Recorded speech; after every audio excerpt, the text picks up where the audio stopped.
Bonjour à toutes et à tous et bienvenue dans Fil de Science, le podcast Futura où nous retraçons l'actualité de la semaine. Aussi puissant fût-il, l'astéroïde responsable de la disparition des dinosaures n'était certainement pas le plus discret des meurtriers. 66 millions d'années après l'impact fatal, les fonds océaniques portent encore la trace de ces méfaits comme une traînée de preuves laissée derrière lui par un criminel pas très expérimenté. En 2018, des scientifiques avaient suggéré sur la base de modélisations informatiques que l'impact de l'astéroïde avec la Terre aurait entraîné un gigantesque tsunami, générant notamment une lame particulièrement redoutable de plus d'1,5 km de haut. Aujourd'hui, une nouvelle étude apporte la première preuve physique de ce cataclysme avec la découverte de gigantesques rides au fond de l'océan où s'est formé ce tsunami. Ces lignes ondulées, dissimulées sous les sédiments de l'actuelle Louisiane, ont été enregistrées par des sondages sismiques d'une compagnie pétrolière opérant dans la région. Espacées d'1 km et mesurant en moyenne plus de 16 mètres de haut, ces marques sont les plus profondes jamais enregistrées sur Terre et témoignent de la puissance titanesque de l'impact de l'astéroïde Chicxulub, le meurtrier le moins discret de l'histoire, mais certainement le plus dévastateur que le vivant ait jamais connu.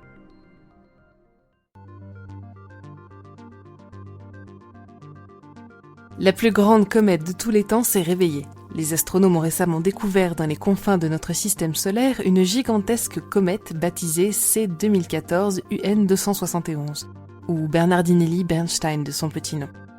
Grâce aux appareils du réseau mondial de télescopes de l'observatoire de Las Cumbres, les chercheurs ont pu en contempler la chevelure et confirmer que celle-ci était bien active, mais également estimer son diamètre à plus de 100 km, soit 3 fois celui de la comète Hale-Bopp. Ces proportions imposantes en font la plus grande comète jamais observée par les chercheurs.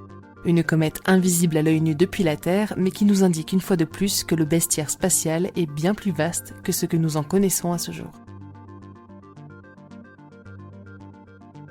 Attention aux erreurs d'interprétation.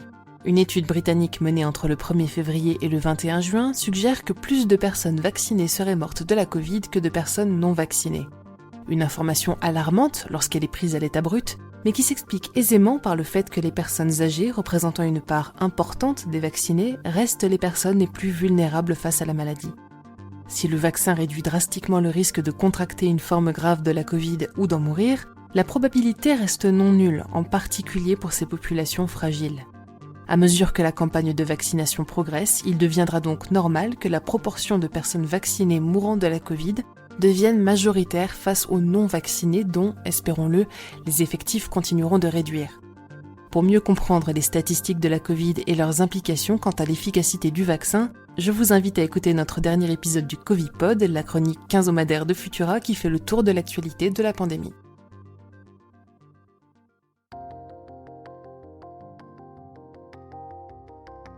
L'humanité irait-elle droit dans le mur ? C'est ce que suggérait une étude publiée dans les années 70 par le MIT, aujourd'hui corroborée par de nouvelles données issues d'Harvard. Si l'on en croit les modélisations réalisées par la chercheuse Gaia Harrington, notre civilisation atteindrait son apogée en 2040 avant de connaître un déclin radical, démographique, économique et industriel, accompagné par une disponibilité moindre des ressources naturelles et alimentaires. Tout n'est pas perdu pour l'humanité, mais les chercheurs soulignent que pour éviter la catastrophe, nous devons revoir nos priorités et accepter une réduction de la croissance économique dès à présent. Un objectif utopique, mais le seul qui nous permettra d'éviter de tomber dans la dystopie d'ici 20 ans. Et enfin, pour finir, concours de qui a la plus grosse fusée chez les milliardaires de ce monde. Après le vol de Richard Branson chez Virgin Galactic, c'est Jeff Bezos qui s'est envoyé dans l'espace mardi dernier à bord du vaisseau New Shepard. Un vol dont la poésie déjà douteuse a été définitivement piétinée lorsque le chef d'entreprise a remercié les clients et les employés d'Amazon pour avoir payé sa virée spatiale. Dans ce scénario digne d'un Dr Folamour moderne, on se demande bien ce que nous réservent les prochaines années.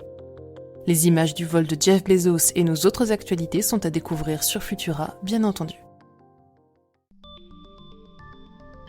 Pour ne rien manquer de l'actualité scientifique, rendez-vous sur les plateformes de diffusion pour vous abonner à Fil de Science et à nos autres podcasts. Si cet épisode vous a plu, n'hésitez pas à le poster sur les réseaux sociaux avec le hashtag Futurapod et laissez-nous une note sur vos applications audio préférées. On se retrouve vendredi prochain à 18h30 avec toujours plus de nouveautés scientifiques. Bon week-end à tous.